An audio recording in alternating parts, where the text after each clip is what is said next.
बहुत समय पहले की बात है। एक बहुत गरीब इंसान था। उसके साथ उसकी पत्नी और दो छोटे छोटे बच्चे भी थे।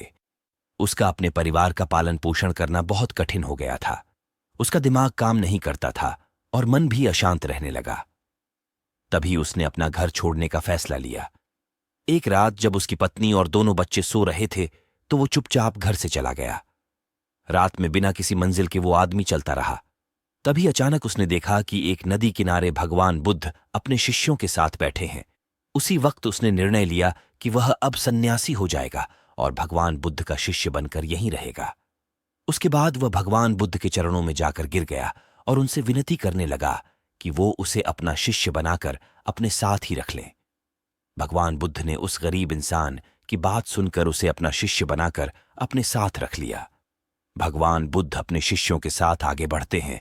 रास्ते में चलते चलते थक गए थे। सब रुककर एक पेड़ के नीचे विश्राम करने लगते हैं। तभी भगवान बुद्ध को गर्मी के मारे बहुत तेज प्यास लगने लगी। उन्होंने अपने नए शिष्य से कहा, यहां पास में ही एक सरोवर है, तुम जाकर वहां से पानी ले आओ। भगवान बुद्ध का आदेश मानकर वह सरोवर से पानी लेने चला गया। जब वह सरोवर के पास पहुंचा तो उसने देखा कि कुछ जंगली जानवर सरोवर में उधम मचा रहे हैं। जैसे ही वह सरोवर के और पास गया, सारे जानवर वहां से भाग जाते हैं। लेकिन सरोवर में कीचड़ सड़े गले पत्ते ऊपर तैर रहे थे, जिसके कारण उसका मन नहीं मान रहा था। उसने सोचा, इतना गंदा पानी भगवान बुद्ध पिएंगे कैसे? फिर वह बिना पानी लिए वापस लौटता है और आकर बुद्ध से बोलता है, भगवान, उस सरोवर में तो बहुत ज्यादा गंदा पानी है, वो पीने लायक नहीं है।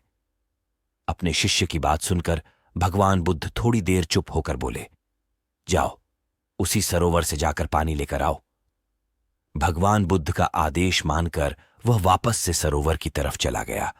लेकिन वह मन में यही सोच रहा था कि भगवान बुद्ध इतने गंदे पानी को कैसे पिएंगे। जैसे ही वह सरोवर के पास गया, वह ये देखकर चौंक गया कि सरोवर का पानी एकदम निर्मल और स्वच्छ हो गया है और अपने स्वभाव में बह रहा है। उसने पानी लिया और भगवान बुद्ध के पास आते ही उनसे प्रश्न करता है, भगवान, थोड़ी ही देर में सरोवर का मैला पानी इतना साफ कैसे हो गया?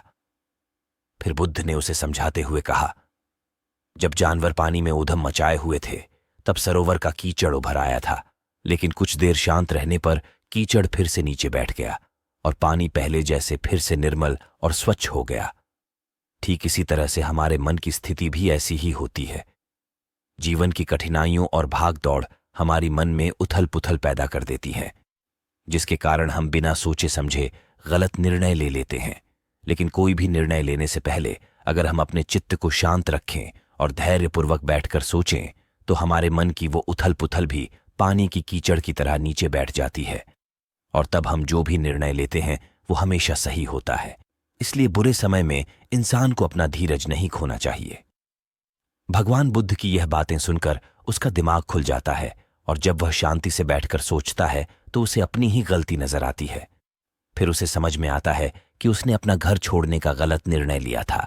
फिर वो भगवान बुद्ध के चरण स्पर्श करके उनसे आज्ञा लेकर अपने घर ओर वापस चला जाता है।